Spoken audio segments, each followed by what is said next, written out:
सत्या इहाशिषः शुष्टे सत्या इहाशिषः। ॐ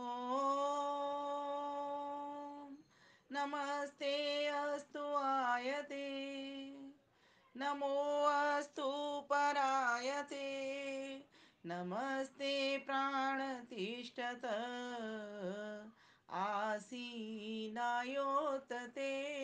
नमः आसीनायोत ते नमः।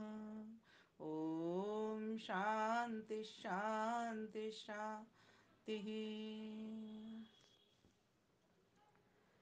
वैदिक प्रज्ञा व्याख्यान माला के अंतर्गत पूरे कोरोना काल में नैतिक चल रहे दिव्य भव्य और सभ्य अनुशासित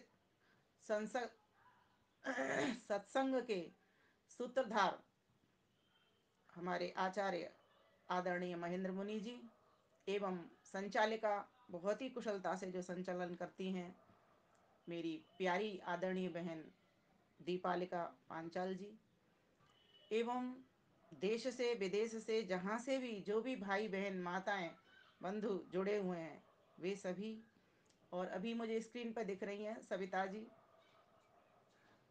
और सभी के बंद हैं। बहुत अच्छी बात है, वैसे खोल लें तो अच्छा है, मुझे दिखते हैं नाम तो अच्छा लगता है, चेहरे भी दिखते हैं। तो सभी को मैं अपना हार्दिक नमन वंदन अभिनंदन कहती हूँ और सभी को आगामी होली के पावन पर्व की हार्दिक शुभकामनाएं और बधाई प्रेषित करती हूँ। परमात्मा हम सभी के जीवन को होली के अनेकानेक विविध रंगों से सराबोर करे, जिससे हम एक दूसरे से प्रेम पूर्वक प्रीति पूर्वक सामाजिक समरसता बनाते हुए सौहार्द के साथ एक उमंग और उल्लास के साथ मिलकर के रह सकें और जो हमारे सभी मासों का अंतिम मास है इसको अलविदा कहते हुए नव वर्ष में प्रवेश कर सकें। प्यारे भाइयों बहनों, बहुत ही सुंदर विषय मुझे दिया गया है, होली का वैदिक स्वरूप या वेद में होली का स्वरूप या वेद में होली कैसे कैसे भी आप कह सकते हो इस बात को। एक मेरे पास प्रश्न आया था, इसीलिए ये विषय भी तैयार हुआ कि मुझे किसी ने कहा कि बहन जी ये हमने कभी नहीं देखे कि वेद के भीतर कहीं होली लिखा हो, कहीं दीपावली लिखा हो, कहीं संक्रांति लिखा हो। प्रश्न बड़ा अच्छा था उसका। मैंने कहा हाँ बात तो सही है तुम्हारी, तो ये फिर हम क्यों मनाते हैं, जबकि हम तो कहते हैं होली का वैदिक स्वरूप, दीपावली का वैदिक स्वरूप, संक्रांति का वैदिक स्वरूप, ये सब बोलते हैं, जब वेद में तो कहीं हमें ऐसे मंत्र मंत्र मिलते नहीं है। तो मैंने कहा वेद में सार्वजनीन सार्वकालिक सार्वभौमिक बातें होती हैं जो हर जमीन पर हर समय पर हर भूमि के लिए होती हैं। ईश्वर की कोई भी बात सिर्फ भारत के लिए नहीं है, सिर्फ पाकिस्तान के लिए भी नहीं है, सिर्फ अमेरिका के लिए नहीं है, सिर्फ रूस के लिए नहीं है, और सिर्फ भूतकाल के लिए नहीं है, सिर्फ भविष्य काल के लिए नहीं है, सिर्फ वर्तमान काल के लिए नहीं है। हर जगह पर हर काल में हर देश में हर जगह पर अपने अपने ढंग से व्यक्ति त्योहारों को पर्वों को उत्सवों को मनाता है। तो बोले फिर इनको ऐसे क्यों कहते हैं वैदिक स्वरूप है इसका, ये वैदिक स्वरूप है वैदिक स्वरूप है। मैंने इसीलिए तो कहते हैं नाम तुम कोई भी दो, तुम भारत में दीपावली का नाम देते हो लेकिन वेद क्या कह देता है, वेद में नव सस्यष्टि के यज्ञ के मंत्र लिखे हुए हैं। अब उस नव सस्य इष्टि के यज्ञ को भारत वाला करेगा अपने हिसाब से करेगा, जब उसके यहाँ नई फसल आएगी। अमेरिका वाला अलग हिसाब पर करेगा, वो कुछ भी नाम देगा, लेकिन वो एक यज्ञ कार्य किस ढंग से करता है वो उसकी अपनी मर्जी है। जितनी भी व्यवस्थाएं परंपराएं और उत्सव ये चला करते हैं अपने अपने ढंग से चला करते हैं। वेद ने एक बात कह दी कि भाई तुम्हें यज्ञ करना है। अब अमेरिका वाले यज्ञ नहीं करा तो हमारे पास क्या है, भारत वालों ने वेद को एक्सेप्ट किया, क्योंकि भारत वालों ने समझा अपनी बुद्धि विज्ञान से कि ईश्वर की वाणी वेद है।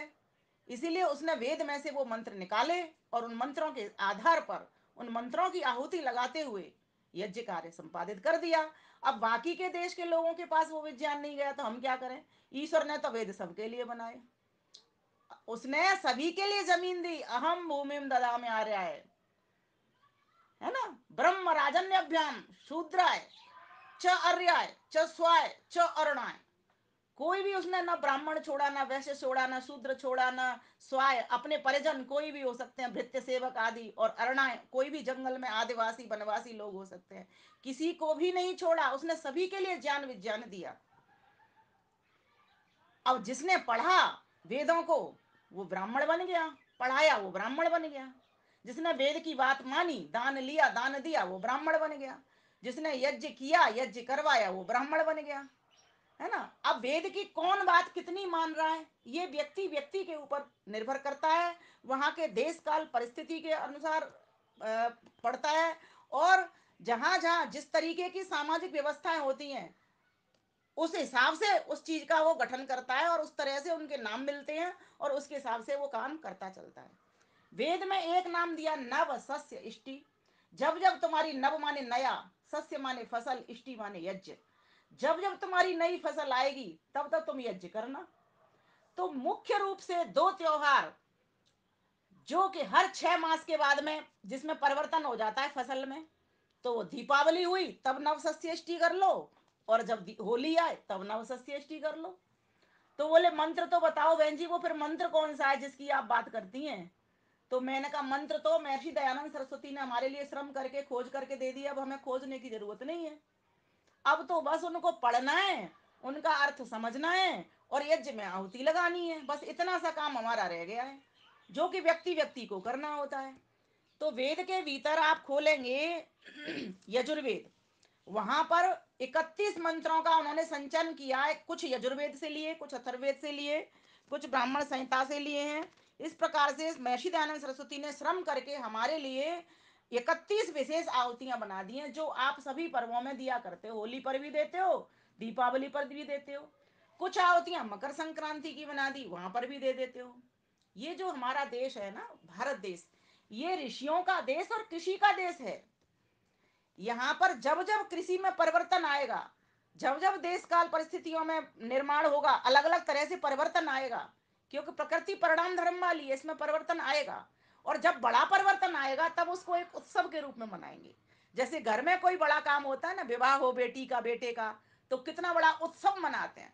उत्सव क्यों कहते हैं, उत्सव, सब कहते हैं सवन करना, यज्ञ करना, उत उन्नति के लिए यज्ञ करना, बृहद यज्ञ करना, बड़ा यज्ञ करना, जिससे सब मुझे भी लाभ मिले खूब प्रभुत मात्रा में, और अन्यों को भी लाभ मिल जाए। ऐसे इसी प्रकार से देखो होली, होली क्या है, ये होली भी होलक शब्द से होली बनी, होला बना, होला से होली बनी। अभी आज सामान्य अर्थों में होली का इंग्लिश वाले तो पवित्र, होली माने पवित्र है, बहुत अच्छा अर्थ है। हम तो कहते हैं यज्ञ करते हैं होली में, इसीलिए पवित्र हो जाते हैं, पवित्रता की भावना संचार हो। ठीक है, विदेशियों ने ये अर्थ दिया, अच्छा दिया, होली शब्द दिया, हमें एक वर्ड दिया। लेकिन हमारे यहाँ जो होली है उसको हमारे शास्त्र क्या बताते हैं, ये आपको मिलेगा भाव प्रकाश के भीतर। होलको अल्पान लो भेद मेद कफ दोष श्रमा पह, ये प्रकरण लिख लेंगे गांधी जी। यहाँ पर ये लिखा हुआ है कि होलक, होलक किसको कहते हैं, जो चना के ऊपर का जो छिलका होता है उसको होलक कहते हैं, छिलका। अब छिलका और होलक में कोई अंतर खास नहीं लग रहा, सिर्फ आपको थोड़ा सा शब्द चेंज लग रहा है। छिलका और होलक, इसमें कोई अंतर नहीं है, वहां अच्छा हो गया या हा हो गया, ल और का वहीं की वहीं बैठे हुए हैं। तो जो होलक है वही छिलका है, और वो छिलका किसका है, चने का छिलका है। अब इसके ऊपर लोगों ने एक कथा, कहानी का निर्माण कर लिया। कौन सी कथा, प्रहलाद की कथा कर ली, प्रहलाद और हिरण्य कश्यप वाली कथा कर ली, जोड़ ली इस होली से। लेकिन सही में देखा जाए इस होली से उस कथा का कोई लेना देना नहीं है, वो कथा है, एक इतिहास है।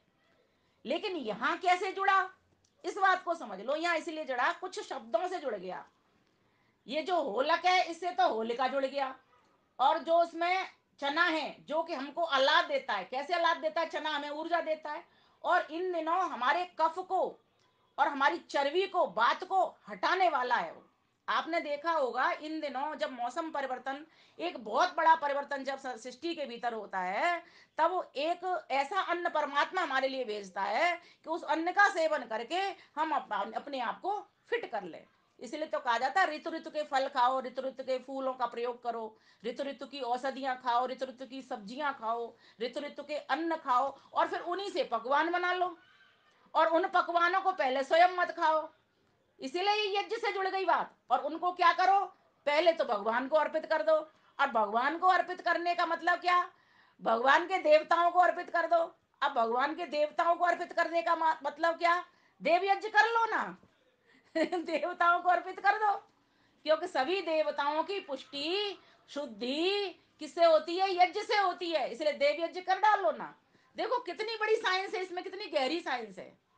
ईश्वर तक पहुंचने का रास्ता कितना सरल और सुगम हमारे ऋषियों ने हमको बता दिया वेद के अनुकूल। तो जो होलक शब्द है ये आया यहीं से, और भाव प्रकाश से, और भाव प्रकाश वेद सम्मत है। इसलिए वेद की बात ही बता रहा है कि इन दिनों तुम अपनी चर्बी को घटाना चाहते हो, क्योंकि इन दिनों बदन फूल रहा है, स्वेलिंग। मैं खुद ही अपने आप को देख रही हूँ, इतनी स्वेल मेरा बदन कर रहा है। पानी की कमी हो जाती है, गर्मी बढ़ रही है, ताप बढ़ रहा है, पानी हम उतना पी नहीं पा रहे हैं, क्योंकि अभ्यास वो सर्दी वाला भरा पड़ा हुआ है। इसलिए हमें पानी की मात्रा बढ़ानी पड़ेगी। पानी वाले फल जूसेज वगैरह पर हमें आना पड़ेगा, रसाहार पर हमको आना पड़ेगा, तब जाकर के हम अपने बॉडी को स्वस्थ कर सकते हैं। ये जो होली का पर्व है ये बहुत सारे संदेश एक साथ समेट करके लाया है। एक तो आप अपने वर्ष की विदाई कर रहे हो। आप 2024 से कहां प्रवेश करोगे, वो क्या कहते हैं, नव संवत में जा रहे हो। 80 से 81 की ओर जा रहे हो आप। क्योंकि जनवरी फरवरी इसके हिसाब से तो गया, वो पूरा दिसंबर में एंड हो जाता है। लेकिन हमारा तो नव वर्ष अब एंड होगा ना, चैत्र इससे कृष्ण पक्ष से। तो अभी फागुन की जो पूर्णिमा होगी, जब फागुन हमारा अंत हो रहा होगा, उसके बाद में ही दूसरे दिन से चैत्र प्रारंभ हो जाएगा। तो हम तो कृष्ण पक्ष में मनाएंगे ना प्रतिपदा को। तो जब प्रतिपदा को मनाएंगे उससे पहले हमारी कुछ तैयारी भी तो हो जानी चाहिए। नए साल की उत्सुकता तो हमारे भीतर आनी चाहिए कि नया वर्ष आ रहा है, हम कुछ करें। तो इधर से तो हम अपने वर्ष को विदा करेंगे, विदा करते हुए भगवान को याद करेंगे, क्योंकि भगवान की कृपा से तो हमको काल मिला, भगवान की कृपा से हमें ऋतुएं मिली, भगवान की कृपा से हमें ऋतु ऋतु का अन्न मिला, भगवान की कृपा से हमें ये बुद्धि मिली, समझ मिली, सोच मिली, कि जिससे हम ये यज्ञ कार्य कर पाए। तो ईश्वर ने हमको ये बताया, ये राह बताइए किसके सम्मत, वेद के सम्मत, वेद के अधिकार से। क्योंकि वेद हमारा संविधान है, प्रत्येक मनुष्य मात्र का संविधान वेद है। इसलिए वेद को स्वतः प्रमाण वाणी का। अब वेद में एक मंत्र ऐसा विशेष है, मैं आपको बताऊंगी, जिस मंत्र के द्वारा आपको यज्ञ करना बहुत जरूरी हो जाता है, जिसमें कि आपको अन्न फल फूल औषधियों दालें इन सब का वर्णन मिलता है। अब मंत्र खोलेंगे आप, यजुर्वेद के 18वें अध्याय का 12वां मंत्र है ये। आप प्रकरण याद करके रखेंगे इसका, या लिख लेंगे। इसमें मंत्र में क्या कहा ये मैं समझाना चाहती हूँ आपको इस मंच के माध्यम से।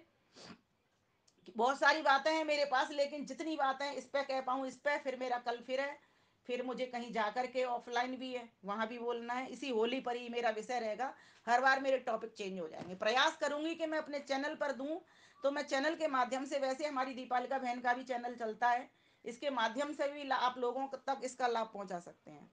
तो इस मंत्र में कहा क्या गया है, देखो समझो इसको। इसमें कहा ब्रियश्च में, यवाश्च में, मासाश्च में, तिलाश्च में, मुदगाश्च में, खलवाश्च में, प्रियंगवश्च में, अणवश्च में, श्यामाकाश्च में, नीवाराश्च में, गोधूराश्च में, मसूराश्च में, यज्ञेन कल्पन्ताम्। इसमें कहा ब्रीह यश्च में, हर एक मंत्र शब्द के साथ साथ एक च और लगा हुआ है। और जहाँ संस्कृत की हमारी बहन जी बैठी हुई हैं, वो बताया करती हैं च माने और।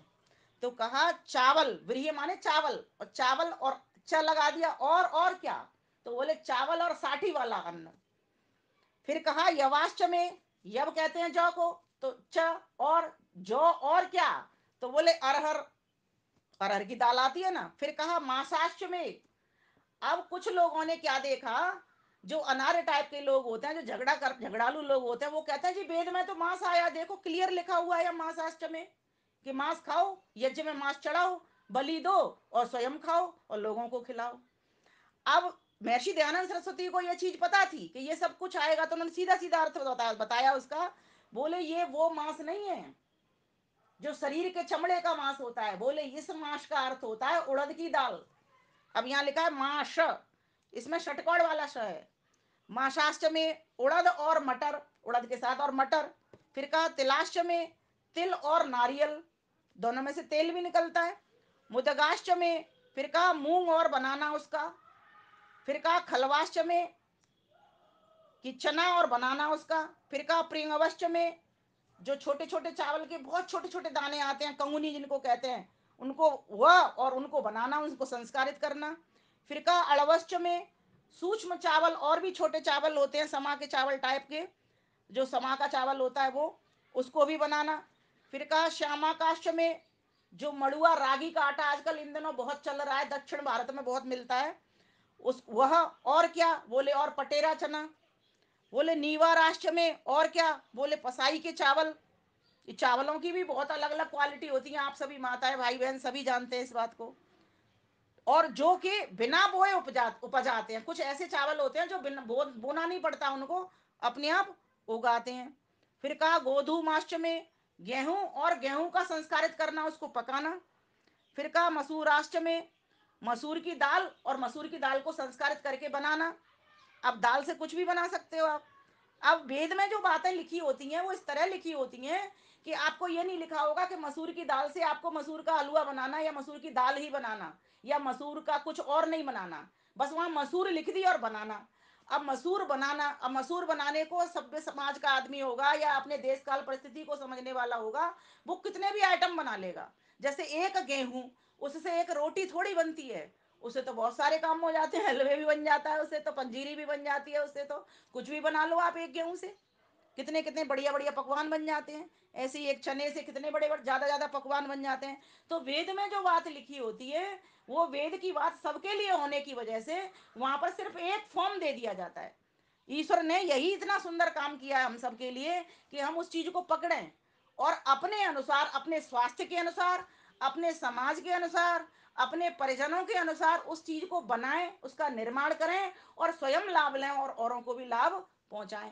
तो फिर क्या कहा, यज्ञेन में यज्ञेन कल्पनताम, मनुष्यों को योग्य है कि यज्ञ के द्वारा स्वयं खाएं और औरों को भी खिलावें, स्वयं अपने लिए सेवन करें और औरों को भी इसका सेवन कराएं। अब देखिए, अगर यज्ञ व्यक्ति नहीं करेगा इनका, है ना, तो ना तो देवों को आहुति पहुंचेगी, और जब देवों को आहुति नहीं पहुंचेगी तो फिर बताइए भगवान की पूजा कैसे होगी, क्योंकि भगवान तो निराकार है, वो तो किसी को दिखाई देता नहीं है। अब यहाँ पर आपका जो एक यज्ञ कार्य है, भले ही वो नहीं दिखाई दे रहा है, लेकिन सभी देव देव शक्तियों के पास उसकी आहुति पहुंच जाती है। जब हम अग्नि में कोई वस्तु डालते हैं तो अग्नि का क्या स्वभाव होता है, वो सारी वस्तु को सभी देवों को वितरण कर देती है। जो वस्तु जिसका सहयोग जहां से लगा उसी के अनुसार वहीं तक वो अपनी चीज को पहुंचा देती है। जैसे यज्ञ के भीतर आपने डाली क्या, समिधा। अब समिधा में बहुत सारी चीजें होती हैं, आग भी होती है समिधा में, जल भी होता है समिधा स्वयं में, लकड़ी पृथ्वी तत्व भी होता है, ऐसी सामग्री भी है। इसी प्रकार से जल सामग्री में भी आपको लग रहा होगा सामग्री में जल नहीं होता, वो तो सूखी होती है। कुछ ऐसे कण भी होंगे जो हमें दिखाई नहीं देते इन आंखों से। आपने देखा समिधा गीली होती है, सूखी होती है, और जब आप एकदम सुखा लाते हो फिर भी उसमें कहीं ना कहीं पानी होता ही होता है।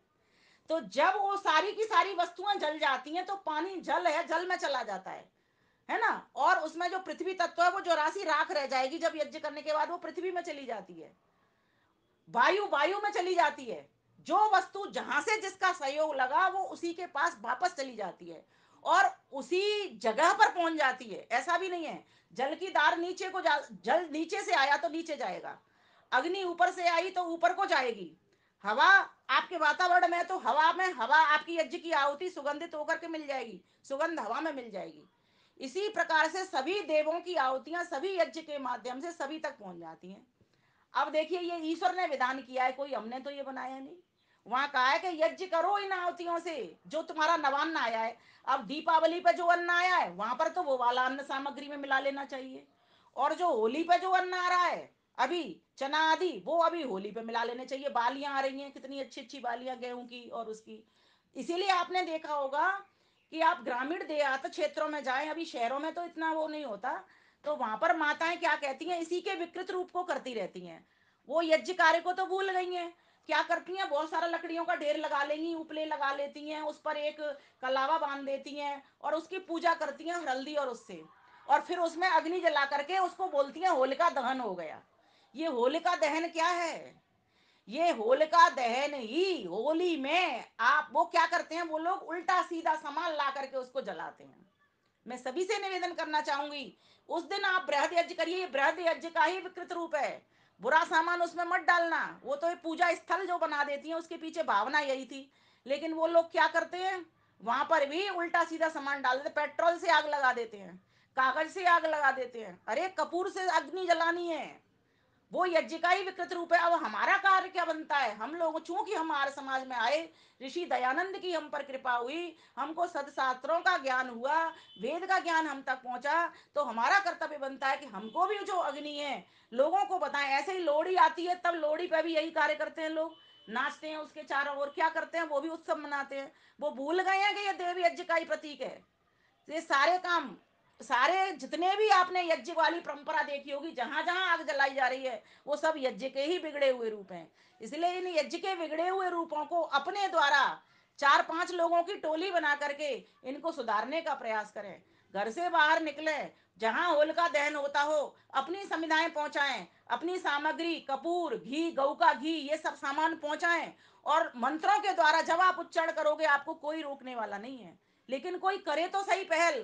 तो हमको आज इस होली के आने वाले पर्व पर अभी से तैयार हो जाना चाहिए कि मैं इसका बीड़ा उठाऊंगा या उठाऊंगी, और मैं वहां पर व्रत यज्ञ करने के लिए लोगों को प्रेरित करूंगी, कहूंगी तुम बहुत अच्छा कार्य कर रहे हो, बस इसमें हमको क्या करना है, शुद्ध सामान डालना है, जिससे हमारी शुद्ध सुगंध होगी, जिससे हमारे फेफड़ों पर शुद्ध वायु जाएगी, जिससे पूरा वातावरण सुगंधित हो जाएगा, जिससे अन्न जल फल फूल सभी की सभी सुगंधित हो जाएंगे, जहां शुद्धि भी होगी और पुष्टि भी होगी, हमको पोषण भी मिल जाएगा। ये बात हमको अपने कर्तृत्व से समझानी होगी, तब तक उसका प्रभाव नहीं पड़ेगा। आती है आज होली को क्यों बुरा मानने लगे लोग, इसने उसके मुंह को रंग दिया, उसने उसके मुंह को रंग दिया, और होली को तो ऐसे बंद करके ही रख दिया, बोले इससे तो नहीं करना ही अच्छा, गेट बंद करके बैठ जाओ। क्यों, क्योंकि हमें हमें आलसी लोग, हम आलसी लोगों ने क्या किया, गेट बंद कर लो बस, ये सबसे सरल उपाय है, इससे बड़ा कोई उपाय नहीं है। नहीं, लोगों को समझाना होगा। अभी शिक्षित नगरों में हम देख रहे हैं बहुत चेंज आया है इस चीज का लेकर के, लेकिन फिर भी बच्चे कहीं ना कहीं गुब्बारा तो किसी के ऊपर मारते ही मारते हैं। फिर कहते हैं बुरा न मानो, होली है। अगर बच्चों में भी ये हमारे वाले संस्कार जाएं, तो क्यों नहीं हम इस प्रकार से देव यज्ञ से लोगों को जोड़ पाए। तो ये जो होली है वो तो उमंग और उत्साह का प्रतीक है, उल्लास का प्रतीक है। पर्व कहते हैं किसको है, प्रणाते पर्व, जिससे प्रेरणा मिले उसको पर्व कहते हैं। पर्वती पूरेति जनान आनंदेन इति पर्व, जिस पर्व के द्वारा प्रसन्नता हो, प्रेरणा हो, पूर्णता हो और पुरुषार्थ हो, जिससे आपको खुशी मिले, प्रसन्नता हो, और जिससे एक दूसरे के प्रेम के द्वारा गले मिल जाएं, उसी को तो पर्व कहते हैं। पर्व होती है पौरी ग्रंथि, जैसे गन्ने की ग्रंथि होती है, उसमें समाज का रस एकत्रित रहता है। ऐसे ही हम सभी सामाजिक समरसता के लिए, हम ब्राह्मण क्षत्रिय वैश्य शूद्र सबको मिलाने के लिए होली आई है। किसी एक घर की होली नहीं होती, इसीलिए आपने देखा होगा सभी लोग एक दूसरे को बोलते हैं आपको होली की हार्दिक शुभकामनाएं। अब ये शब्द तो बोलते ही नहीं है किसी को, हैप्पी होली से काम हो जाता है सभी को, क्योंकि सभी हम यहाँ भारतीय होते हुए भी अंग्रेज हो चुके हैं। हमारे मन में तन में धन में सब में अंग्रेजी घुस चुकी है पूरी तरीके से। लेकिन स्वामी दयानंद सरस्वती के हम पुत्र पुत्रियां हैं, शिष्य शिष्याएं हैं, तो हमारा कर्तव्य बनता है कि हम अपनी भारतीय संस्कृति की विरासत को, इस सत्य सनातन संस्कृति को, इन पर्वों की संस्कृति को, इन व्रतों की संस्कृति को, इन उत्सवों की संस्कृति को सजो करके रहें, स्वस्थ करके रखें, सुरक्षित करके रखें। अगर हम ये नहीं करते तो समझो हम कोई होली वोली नहीं मना रहे, सब बेकार है। फिर तो जैसे लोग वो हैं वैसे ही हमें, हम आलसी होकर के गेट बंद करके बैठ गए, वो गुब्बारा फेंके चले जा रहे हैं, वो कीचड़ कोई किसी के ऊपर फेंक रहा है, कोई गुलाल मल रहा है। अरे थोड़ा सा परिवर्तन करना। चंदन की डब्बी सबके घर में होती है, नहीं होती तो मार्केट से ले लो, चंदन का एक टीका मात्र तो लगाना है, गुजिया ही तो खिलानी है, और नए अन्न की गुजिया खिलानी है। गुजियों का तैयार क्यों कहा जाता है इसको, क्योंकि जो गेहूं नया आ रहा है उससे नई गुजिया बनेंगी, बनेंगी तो पहले भगवान को प्रसाद लगाया जाएगा, अर्थात यज्ञ में चढ़ाया जाएगा, यज्ञ में चढ़ा करके दूसरों को खिलाओगे और स्वयं भी खाओगे, दोनों काम करोगे। तो ये यज्ञ पर इसीलिए तो गुजिया, लेकिन गुजियों की जगह किसने ले ली, दही भल्लों ने ले ली, पकौड़ों ने ले ली। यही तो हो गया है आजकल, यही देखने में आ रहा है। क्यों, गुजिया बनाए कौन, हमारी दादी माताएं बहनें ये सब बनाया करती थी पहले, बड़े बड़े, उनको आलस से नहीं होता था, हमको आज आलस से आ गया, हमसे आज बनता नहीं वो काम, कौन बनाए। एक तो हमसे बैठा ही नहीं जा रहा, सबसे बड़ी बात तो यही, धरती में बैठ करके बेली जाती है, वो बनाई जाती है, उसमें समय लगता है ना। तो हम ना समय देने को तैयार, ना हम कुछ पुरुषार्थ करने को तैयार। तो बताओ कैसे तो गुजिया बनाएंगे, कैसे खिलाएंगे? इसलिए खड़े खड़े मिक्सी में दाल को चलाओ, पकौड़े बनाओ और आराम से दही बल्ले खिलाओ। ये होली का त्योहार होकर के माता जी, द्रौपदी माता जी हंस रही है। ये त्योहार हमारा हो गया। इसलिए कहने का भाव यहाँ पर ये है कि अगर आप होली मनाना चाहते हो, उमंग उत्साह सबके दिलों के भीतर लाना चाहते हो, तो बुरा न मानो होली है, मतलब एक दूसरे के हो जाओ। आज ये प्रण ले लो कि हम सभी एक हैं। वेद कहता है ना क्या, यस्तु सर्वाणि भूतानि आत्मेवानुपश्यति तत्र को मोह क शोक एकत्वमन पश्यत। ये दो मंत्रों का एक साथ जुड़ाव कर दिया। कैसे कि भगवान ने हम सभी को एक जैसा बनाया है, सबकी एक जैसी आत्मा है, सबसे एक जैसा व्यवहार करें हम। कोई ऊंचा नीचा छोटा बड़ा नहीं है। जैसे जिसके कर्म योग्यता है उसके अनुसार से उसका वर्ण है। हमारी सबकी एक ही जाति है, मनुष्य जाति है। हम सभी समझें, मेरे भीतर अगर पढ़ाने पढ़ने की, यज्ञ करने कराने की, दान लेने और देने की योग्यता है, तो मैं ब्राह्मण वर्ण का प्रतिनिधित्व कर रहा हूँ। और हमारे यहाँ तो ऐसी ऐसी माताएं और भाई बहन यहाँ पर विदुषी और विद्वान बैठे हुए हैं कि जो चारों चारों वर्णों का प्रतिनिधित्व कर लेते हैं। जब आवश्यकता पड़ जाती है किसी को देने की, ज्ञान देने की, तो ज्ञान भी दे लेते हैं। जब आवश्यकता पड़ती है किसी को धन देने की, तो धन भी दे लेते हैं, कोठरी खोल देते हैं। और जब आवश्यकता पड़ती है सेवा करने की, तो सेवा कार्य को भी हाथ में ले लेते हैं। जब आवश्यकता पड़ती है किसी की रक्षा करने की, तो छत्री भी फौरन बन जाते हैं।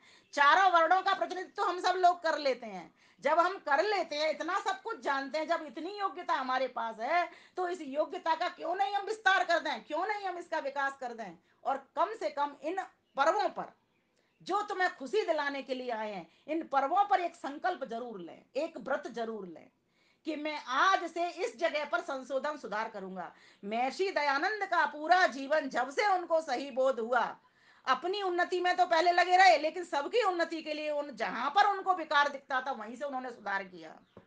देखो उनका उठा लो इतिहास, जहां उन्हें विकार दिखाई देता था वहीं से सुधार करते चले गए। क्या हम ऐसा नहीं कर सकते? बिल्कुल कर सकते हैं। तो ये जो होली है और क्या करने आई है, हमारी बुराई को खत्म करने के लिए होली का त्योहार आता है। गंदगी को खत्म करने के लिए त्योहार आता है। वाणी को शुद्ध करने के लिए ये त्योहार आता है। विचारों को शुद्ध करने के लिए त्योहार आता है। व्यवहार को शुद्ध करने के लिए ये त्योहार आता है। वातावरण को शुद्ध करने के लिए त्योहार आता है। और ये चारों कार्य देव यज्ञ से हो जाते हैं। मजे की बात ये है, वाणी शुद्ध हो जाती है, आप मंत्र बोलते हो तभी हो जाती है। विचार शुद्ध हो जाते हैं मंत्र बोलते हो, विचार शुद्ध हो जाते हैं मंत्र बोलते हुए, है ना। व्यवहार शुद्ध हो जाता है, कैसा किसके साथ बर्ताव करना है आपको बोध भी होता चलता है।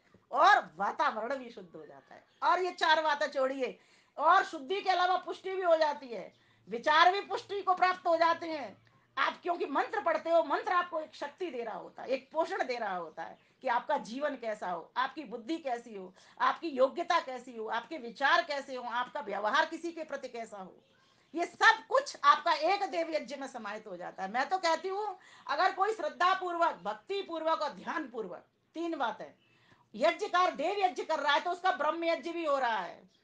एक जगह में बोल रही थी ऐसे ही, तो उन्होंने कहा बहन जी ब्रह्म यज्ञ की आपने तो बड़ी नई परिभाषा गढ़ दी, हम तो सोच रहे थे सुबह उठते हैं तभी ब्रह्म यज्ञ होता है। मैंने कहा ना, वो तो आपके पास एक अतिरिक्त समय है, आप कर रहे हो, लेकिन आपका हर क्षण ब्रह्म यज्ञ हो सकता है। बोले कैसे?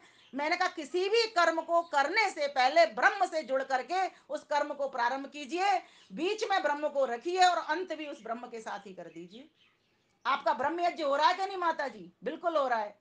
कैसे हो रहा है कि हम ब्रह्म से जुड़ करके उस कार्य को कर रहे हैं, तो आपको सफलता मिल जाती है। तो ये होली का पर्व जो आया है, वो हमको कैसे किस लिए आया है? देव पूजा, संगतिकरण और दान सिखाने के लिए आया है। क्योंकि यज्ञ के यही तो तीन अंग हैं। यज्ञ के तीन यही अंग हैं। देव पूजा करे, समस्त देवों का सत्कार करिए, पूजा पूर्ण रूप से जानकारी रखिए। और सत्कार हर वस्तु का अलग अलग से होता है। जड़ का भी सत्कार होता है, चेतन का भी सत्कार होता है। जो आपके सामने उपस्थित है उनका भी सत्कार होता है, जो अनुपस्थित है उनका भी सत्कार होता है। आप कहोगे अनुपस्थित है उनका सत्कार कैसे हो जाता है? मैंने कहा बिल्कुल होता है जी। हमारे कोई बड़े व्यक्ति हैं, विद्वान व्यक्ति हैं, प्रमुख व्यक्ति हैं, मुनि जी मुझे यहाँ नहीं दिख रहे, उनका सत्कार कैसे हो रहा है? वाणी से कर रही हूँ ना कि उन्होंने इतना बढ़िया ये कार्यक्रम यहाँ रखा हुआ है कि नित्य प्रति नए नए विद्वानों के, अच्छे अच्छे विद्वानों के, प्रबुद्ध विद्वानों के हम विचारों को यहाँ पर सुन रहे हैं। तो ये किसका हो गया? आदरणीय महेंद्र मुनि जी का सत्कार हो गया ना। अब संचालन दीपालिका जी का सत्कार कैसे हो गया? उनका इसलिए हो गया, संचालन करती हैं, हंसता हुआ चेहरा हमारे सामने रखती हैं, उनका संचालन का वो हो गया, सत्कार हो गया। अब द्रौपदी माता जी बैठी हैं, इनका कैसे सत्कार हो रहा है? बैठी बैठी ध्यानपूर्वक सुन रही हैं, मुस्कुरा रही हैं, कुछ बातें भर रही हैं, कुछ अपनी मुस्कुराहट से हमको दे रही हैं, ये इनका हो गया। और एक और माता जी मुझे दिख रही हैं, बोले इनका सत्कार कैसे हो रहा है? बस इनकी तो निगाह से ही हो रहा है सत्कार। ये सब सत्कार है। ये पुस्तकों का सत्कार कैसे हो रहा है? ये जड़ हैं, इनको पढ़ रहे हैं, इनका सत्कार हो रहा है, इनको पढ़ा रहे हैं, इनका सत्कार हो रहा है। हर जड़ का तुम सत्कार कर सकते हो, हर चेतन का तुम सत्कार कर सकते हो, लेकिन तुम्हें ये बात समझ होनी चाहिए कि चेतन को, कौन सा चेतन है, किस प्रकार की उसको व्यवस्था दी जाए। तो जो होली का पर्व है हमको सिखाने के लिए आया है। तुम एक तो देखिए, इसका बहुत बड़ा जो महत्व है, सामाजिक महत्व है, मैंने जो समझा है। और सामाजिक महत्व के साथ साथ इसका धार्मिक महत्व भी है, क्योंकि व्यक्ति के भीतर वो सद्गुण आते हैं, यज्ञ करने की परंपरा विकसित होती है, और यज्ञ कार्य से हमको वो सारे के सारे लाभ प्राप्त हो जाते हैं। दूसरा, इसका आर्थिक महत्व भी जबरदस्त है। आप कहोगे कैसे? मैंने कहा 1 रुपया पैसा इसमें लगता नहीं है। ना तो नए कपड़े पहनते, माता जी दीपावली पे तो नए कपड़े सिलते हैं, यहाँ तो जरूरत नहीं है। तुम जैसे बैठे हो वैसे की वैसे किसी से गले मिल लो। बताओ, मिलते हैं कि नहीं? कोई घर में आ जाए तो क्या फटाफट कपड़े पहनने जाते हैं, किसी का पता नहीं चले, तो ऐसे ही मिलते हैं ना। तो ये जो होली का पर्व है, यहाँ तो कपड़ों का भी चक्कर नहीं है, जैसे कपड़े यहाँ वैसे ही मिल लो। हाँ, शुद्ध शुद्ध जरूर आप रहिए। वो आजकल जो सब कुछ हो गया ना, वही मैं बताना चाह रही हूँ, इसीलिए लोग डरने लग गए होली से, और किवाड़ बंद करके बैठ जाते हैं। कोई खर्चा करना नहीं, कुछ करना नहीं, चुपचाप बैठ जाओ। बाजार में गुजिया मिल जाती है माता जी, बहुत हलवाइयों के पास, उन गुजिया को ले आते हैं, चाहे वो किसी भी घी में सेकी हो, चाहे वो रिफाइंड में बनाई हो, चाहे किसी भी भैंस का, गाय का दूध हो, खोया हो, पता नहीं चलता वो किस तरह की मिठाई होती है। पता चला दूसरे दिन तो लूज मोशन लग गए और बीमार पड़ गए हम। इसीलिए मैं सभी से निवेदन करना चाहूंगी, कम से कम हमारी जो पुरानी संस्कृति है, हमारी माताओं बहनाओं ने जो हमको कुछ दिया है, हम उसको आगे ले जाने वाले बने। अपने बच्चों को वो भोजन दें जिससे वो स्वस्थ हों, बाहर वालों को भी वो भोजन कराएं। आजकल तो ये परंपरा भी चल पड़ी है, होली पे जी कोई आया खेलने के लिए होली, अब घर में रखा था ठंडा, अब चाय तो बनानी पड़ेगी उसको, या और कुछ तो बनाना पड़ेगा, अब जो रखा हुआ है उसी को दे दो। अतिथि ने, जो मिलने वाले आए, उसने कहा बहन जी मैं तो ये पीता नहीं हूँ। अरे बोले पियो ना, पियो ना। अब वो तो कह रहा है अपनी स्वास्थ्य की दृष्टि से, अब जबरदस्ती माता उसको पिलाए चली जा रही है, बोले पियो ना, पियो ना, कुछ नहीं होता, ये तो प्रसाद है, कुछ नहीं होता। अब हमको क्या पता है उसके शरीर में कुछ होता है क्या नहीं होता, इसलिए तो वो मना कर रहा है। इसलिए अच्छे लोग वही होते हैं, सभ्य श्रेष्ठ लोग वही होते हैं, जो दूसरे वाले लोगों की भावनाओं को समझ करके उनका सत्कार करते हैं। इसलिए इस परंपरा को भी तोड़िए कि तुम्हारे पास है जो खिलाए, नहीं, वो जो चाहता है हमें वो प्रस्तुत करना पड़ेगा।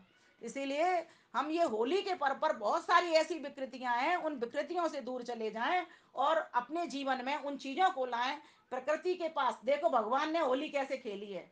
आप देखोगे, पार्कों में जाइए, टेसू के फूल कैसे गिर रहे हैं। कल मैं फोटो खिंचा रही थी, भेजूंगी, या मैं फेसबुक पर लगा देती हूँ। कल मैं, मेरी बेटी मेरे साथ, हम दोनों घूम रहे थे। इन दिनों घूमने का बड़ा अच्छा मौसम है, सुबह भी घूमो, शाम को भी, ना सर्दी लग रही ना गर्मी लग रही, आराम से घूम लो। अब जब घूमते घूमते देखे तो टेसू के इतने सारे लाल लाल फूल, लाल लाल फूल, और ऐसे बिखरे हुए पड़े थे जैसे किसी ने सभी के लिए एक तरीके से, जाते कहते हैं स्वागरात में बेड सजाया जाता है, माता जी ऐसे बेड भगवान ने सजा रखा है हमारे लिए, बोले खेलो। और देखिए, इन दिनों रोग बहुत होते हैं ना, तो टेसू के फूल क्या करते हैं, हमारी चमड़ी के रोगों को भी दूर करते हैं।